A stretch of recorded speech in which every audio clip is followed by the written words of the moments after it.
Ya, selamat malam teman-teman. Assalamualaikum warahmatullahi wabarakatuh. Kali ini kita mau review ini koran-koran di Amerika. Ya, kalau di Amerika saat ini pagi ya, sekitar jam 9 sampai jam setengah 10. Sedangkan kita malam di Indonesia atau di Jakarta ini jam 9 lewat 30 juga ya, atau setengah 10. Jadi ini kali kita masuk media online The New York Times ya. Ini headline-nya masih tentang Maroko ya. Gempa bumi di Maroko. Ini korbannya sampai saat ini tercatat 2.500 yang tewas ya. Rumah-rumah ini rumah-rumah sederhana kelihatannya ya. Dan dibangun di jalur gempa. Seperti di Cianjur itu kan dibangun di jalur gempa ya. Nah, jadi mungkin penduduk saat itu juga nggak ada yang tahu itu jalur gempa apa bukan ya. Taunya bangun aja gitu loh ya. Ini New York Times, ini media online paling berpengaruh di Amerika ya. Jadi beritanya headline itu tentang gempa di Maroko, dan ini Kim Jong Un ya. North Korean leader is expected to discuss military cooperation with President Vladimir Putin. Wah, ini makin serem aja nih jadinya. Korea Utara lawan Korea Selatan. Kim Jong Un itu yang rambutnya antik tuh, yang bicaranya nuklir mulu. Yang sama lagi misil aja tesnya. Ini akan ketemu Putin. Wah, ada serem dah. Ya, ini terkait potensial konflik di semenanjung Korea. Nah, ini pasti ada Ukraine War. Bagaimana penampakannya di front line ya, di garis depan. Ya, perangnya di bawah-bawah pohon kayak gini ya. Tapi di atas tuh ada drone. Ada peluru kendali. Ya. Jadi walaupun di sini bawa senjata berat, tapi di atas ada drone yang siap melemparkan granat atau juga roket. Satu, kedua ini terpantau oleh drone ya, dengan penciuman jarak jauh. Jadi kelihatan orangnya nih, jadi putih semua itu. Ya, tinggal dikonfirmasi aja itu lawan atau bukan gitu ya. Nah, baru kan dijatuhkan itu granat dari drone. Ya. Kembali lagi Donald Trump. Ini di sini Donald Trump ini opinion ya. Frank Bruni ini terkenal sekali ini, yang kolumnis. Donald Trump itu mau mempersiapkan diri untuk jadi presiden berikutnya ya. Nah, atau mencalonkan diri lagi kembali untuk Pilpres yang akan datang. Ini New York Times ya.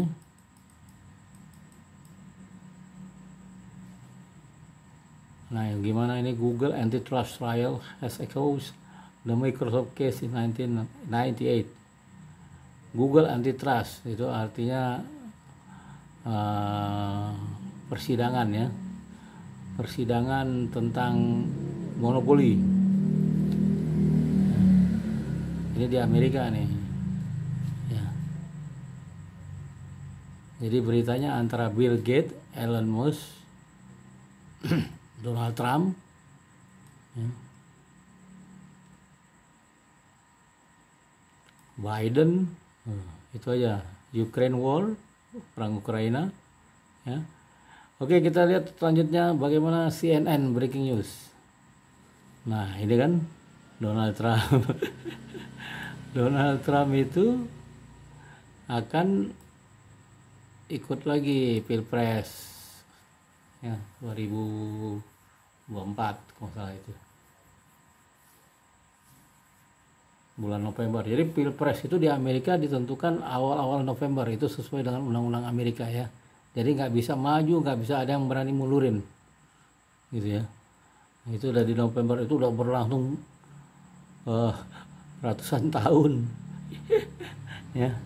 Jadi presiden di Amerika ini orang pintar-pintar semua gitu ya. Orang-orang cerdas, minimum bahasa Inggrisnya 100 plus ya. Mengapa? Karena di Amerika itu apabila presidennya berkunjung ke Inggris, logat bicaranya udah beda, ya. Kalau pakai teks juga susunan katanya udah beda. Ada sopan santun di Inggris gitu ya. Ada budaya di elit Inggris gitu ya. Jadi biasanya presiden itu kalau berkunjung ke Inggris ya, presiden Amerika itu ngobrolnya pakai teks gitu, pidatonya pakai teks, takut salah dan takut dibully gitu loh ya. Karena apa, umumnya presiden Amerika itu orang tuanya atau kakeknya dari Inggris gitu loh. Irlandia Utara atau Irlandia atau dari Inggris ya, atau sekali-sekali seperti Donald Trump ada keturunan Jerman, Inggris juga tapi ada keturunan Jermannya. Nah, Donald Trump ini sendiri sebelum jadi presiden yang lalu, beliau itu adalah pembicara nomor 1 ya. Jadi dia pembicara nomor 1 di Amerika dengan bayaran itu 1,7 juta US dollar sekali panggil. Jadi 1,7 juta US dollar itu sekitar berapa ya? Hampir 15 miliar. Ya, sekali panggil doang ini. Paling 2 jam gitu ya, bicara di depan gitu mengenai apa topiknya. Kalau dulu kan bisnis, properti. Sedangkan Bill Gates itu ranking nomor 2 dengan bayaran 1,4-1,5 juta US dollar untuk 2 jam ngobrol-ngobrol doang gitu ya, atau talk show atau juga presentasi ya. Jadi rata-rata presiden Amerika itu IQ-nya 140 Bo ya. Ada bahkan yang 170 gitu loh ya. Jadi IQ yang rendah nggak dipakai. Jadi memang presiden di Amerika itu kualifikasinya pada saat dipilih oleh partai, di endorse oleh partai, itu kriterianya memang orang nomor 1 di Amerika. Dia harus cerdas seperti Presiden Obama. Beliau itu sebelumnya anggota DPR gitu ya. Jadi House of Representative, mewakili Chicago. Presiden Obama itu adalah tamatan Fakultas Hukum dari Harvard ya. Sama dengan Bill Clinton dari Harvard gitu ya. Harvard University itu terkenal juga fakultas hukumnya gitu ya. Jadi umumnya sekolahnya udah sekolah hebat, satu kedua udah pengalaman di politik, baik sebagai anggota partai, anggota DPR-nya sana, dan juga aktivis. Seperti Presiden Obama juga sebelumnya aktivis gitu ya. Nah, itulah jadi presiden di Amerika secara individu sulit didikte baik oleh kawan-kawan dekatnya maupun oleh lawannya, karena dia bisa langsung respon, nggak butuh advisor lama-lama gitu. Diskusi dengan advisor 5 menit, dia langsung bisa respon, menjawab apabila dia diserang gitu ya oleh lawan-lawan politiknya. Nah, itu kelebihan presiden Amerika gitu loh. Itu Amerika, bukan luar negeri. Nah, ini sekali lagi ini Maroko ya, gempa bumi di Maroko. Nah, ini yang unforgettable nih, 9/11 ya. Jadi ini nggak tahu dalangnya apa gimana, siapa di balik ini. Yang pasti ribuan orang tewas di gedung namanya WTC ya, World Trade Center. Yang pasti ribuan, sekitar berapa ya, 6 ribuan apa yang tewas, hanya hitungan detik ya. Jadi 2 gedung kembar itu ditabrak oleh pesawat, jatuh semua, hancur ke bawah. Banyak yang mati ya, baik di dalam 2 gedung itu maupun sekitar 2 gedung itu ya. Nah, siapa yang dibalik berada di belakang ini, jawabannya wallahu alam gitu loh. Nah, berikutnya, China considering ban on clothing that hurt feelings of nation. Jadi China ini selalu menjadi ini ya, lawan berat bagi Amerika lah, atau pengusaha-pengusaha Amerika. Baik dari sisi aluminium udah dinaikkan pajaknya ya, hampir 30%. Berikutnya ekspor, tadi ban ekspor pakaian jadinya itu akan dilarang lagi nih. Tuh ban itu artinya dilarang. Nggak tahu bagaimana detail larangannya bagaimana, saya juga belum baca. Kita baca headline-nya aja ya, nggak perlu baca detailnya. Ini dia. Former US President and Republican frontrunner authoritarian vision would make 2024 election on a profound choice. Donald Trump. Nah, ini rematch kayak main sepak bola aja. Rematch antara Trump and Biden, atau tinju lah, tanding ulang. Ya. Rematch. Akan lebih hebat gitu ya, lebih seru gitu ya. Karena waktu itu kebenaran pada saat Donald Trump masa akhir jabatannya terjadi pandemi. Nampak panik sekali orang di sana, dan penurunan pertumbuhan ekonomi. Jadi Donald Trump kalah telak saat itu. Ya. Tapi yang pasti seperti saya ulangi lagi, Presiden Amerika itu orang pintar-pintar, baik secara akademik, pengalaman, maupun juga didukung oleh para advisor yang gelarnya doktor dan ranking semua di universitas. Jadi kalau di Amerika itu the battle of the genius, istilahnya begitu ya, menjelang pilpres itu the battle of genius. Jadi kedua belah pihak, kedua kubu, orangnya jenius secara individual maupun juga pendukungnya, rata-rata doktor yang udah pengalaman internasional puluhan tahun. Oke, ini CNN umumnya berita-berita global juga. Elon Musk confirm he and Grimes have a third child. Nah, punya anak yang ketiga nih, ya, dikonfirmasinya. Telah dikonfirmasi. Nah, berikutnya kita ini nih, lihat lagi nih, media online satu lagi nih. Ini seperti pos kotanya Indonesia lah gitu ya. Maaf ya. Jadi beritanya seru nih. Nah, masih juga korban 9/11 ya. Gitu. Nah, selalu diperingati setiap tahun. Ya. Jadi, kalau sekarang di sana kan pagi, jadi diperingati. Nah, ini beritanya berita lokal semua kebanyakan tuh ya. Mengenai politik, rencana Donald Trump mencalonkan lagi. Jadi rematch ya, tanding ulang.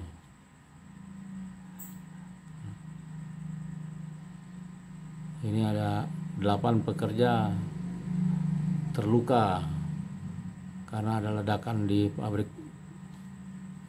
Jadi bukan di Indonesia aja ya, di sana juga kecelakaan kerja sering terjadi gitu ya.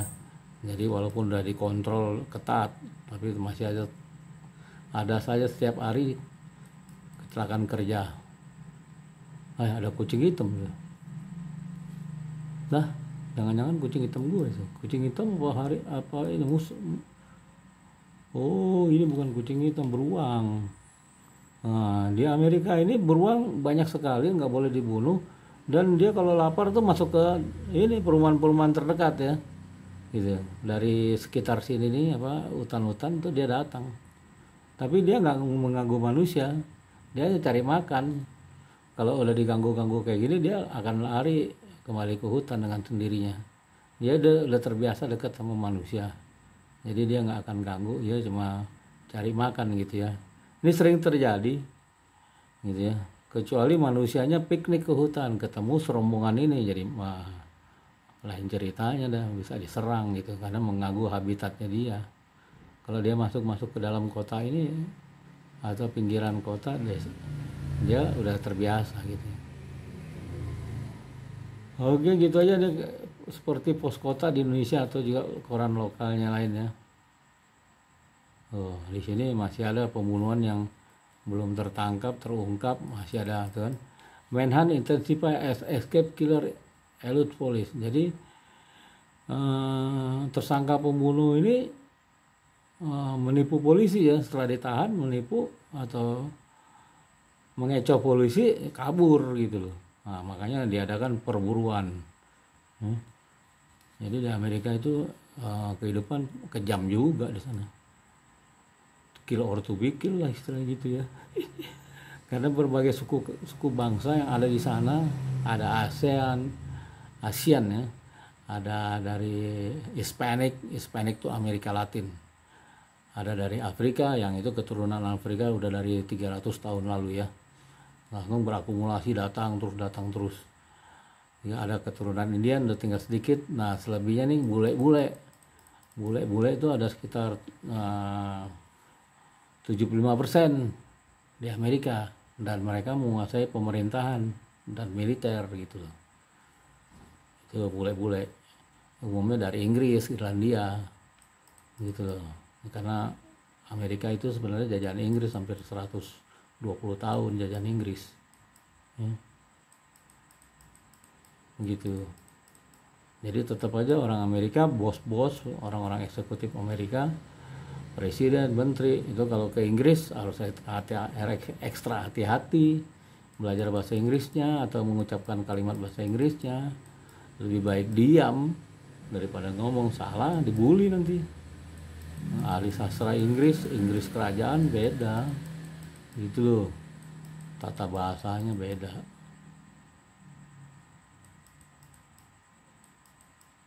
Itu sekian aja dulu, ini hampir sama aja berita dengan yang dua media lainnya sebelumnya. Ini nggak ada yang signifikan. Dan di Amerika biasanya terjadi shooting, seseorang menembak kerumunan massa, bisa mati 3 atau 10 orang, atau di sekolahan itu sering terjadi karena senjata itu bisa dibeli bebas gitu loh, pakai surat-surat nantinya, sepanjang udah usianya itu 21 tahun gitu ya. Nanti dia ambil sama adiknya, dia mabuk-mabuk langsung dia nembak-nembak kemana-mana. Itu yang sering terjadi ya di Amerika ya. Paling nggak 3 bulan sekali ada kejadian itu.